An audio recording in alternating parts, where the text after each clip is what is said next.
Natalie Sideserf here of Sideserf Cake Studio, and I'm going to show you how I made a peach cake. As you watch this tutorial, you'll see that the cake kind of looks more like a nectarine than a peach, but I came up with a way to make it look fuzzy, and it's super simple. So I'm going to show you how I did it. Let's get started. Here I have two round cutters. One fits around the peach loosely, and the other nice and snug. I'm going to go with the snug one to cut out my layers of cake. And that's because I want to make sure that this cake is slightly smaller than the real peaches. That way, when I go in and I add my layer of modeling chocolate later, the cake and the peaches match in size perfectly. Next, I take a small serrated knife and I just round out the bottom layer of cake. And then you do the same thing for the top layer. You want to try your hardest to make it a circle, but it doesn't have to be perfect. Next is a layer of buttercream. This is called a crumb coat. So you just smooth it around the side of the cake until the entire thing's covered and it fills in any little holes or creases. Once the entire cake is covered, you're gonna put that in the fridge. Next, we wanna roll out our modeling chocolate. I have yellow modeling chocolate mixed with a tiny bit of orange. So all I did was match the lightest tone that I found on the real peach. The reason I do that is because I'm going to go in, I'm going to hand paint the darker areas of the peach later. Take that modeling chocolate, lay it right over the chilled cake, and work it around the sides. You can actually pick up the cake and work the chocolate around the bottom as well. Pinch off the excess chocolate and set the cake down. We want to let the cake get to room temperature. The reason that we get it to room temperature is because the chocolate is much softer at room temperature. That cool cake cooled it down so much that when I go to blend in those seams, they stay. But if the cake is room temperature, those seams blend very easily. It's a nice, soft, warm chocolate. I like to take the ball tool and almost use it as an eraser. So I take that ball tool and I blend in the lines, and then I take the pointed tool with a flat side to make a flat surface. So I just go back and forth, erasing with the ball tool and then flattening out the side with the pointed tool. You can actually pick this cake up and start rolling it around. We don't want a perfect circle because peaches are not a perfect circle. So go ahead and make it a little oblong. Now it's time to work on the stem. So I use this other ball tool that has a flat side to work the modeling chocolate out. So you have a hole in the center and then these flat sides that curve around. So just slowly create this shape. The only thing that I'm doing is I'm looking at the real peach and I'm trying to match the proportions. So I want the little stem in the center to be as close to the real peach size as possible.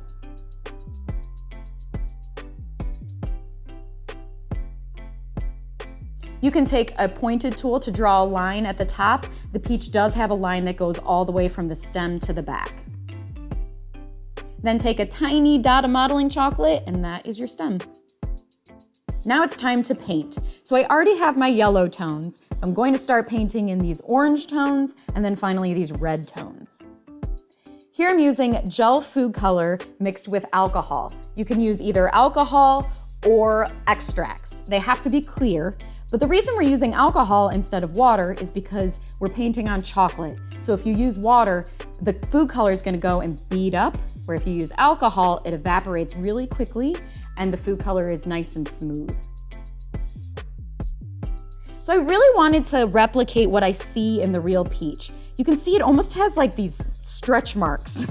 There's these lines throughout the peach, if you look nice and close, that are orange and then red over top. So that is exactly what I'm doing, only with paintbrushes. So here I'm starting out, I'm adding in all my orange tones, and then I go in with a red to create almost these zebra stripes. Some areas of my peach are a nice dark red, and that's gonna represent maybe a more ripe area or a bruised area. And then some areas of the peach are more yellow to orange, and that's gonna be a little bit less ripe. So that's what I see in the real peaches, and that's why I'm replicating it in my peach cake. This is not the easiest thing to paint, because there are so many tones and lines within the peach when you look up close. So you just gotta be patient, take your time with it if you want it to look super realistic.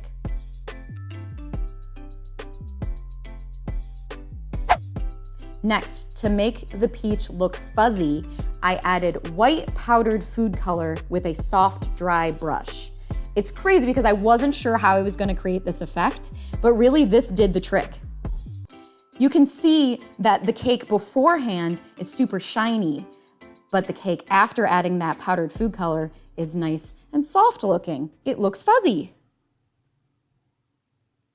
And there you have it, a realistic peach cake. I know I always say this, but I think this is my favorite one yet. And it's the size of a peach. So fun.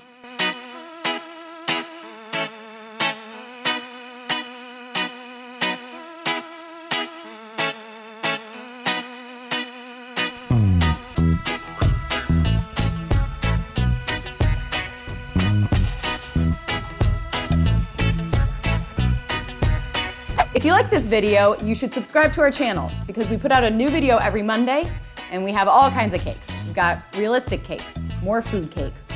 We've got character cakes and cartoon cakes, any cake you can think of. You should also head over to patreon.com/sidesurfcakes because if you become a patron, you can help me come up with my next cake design.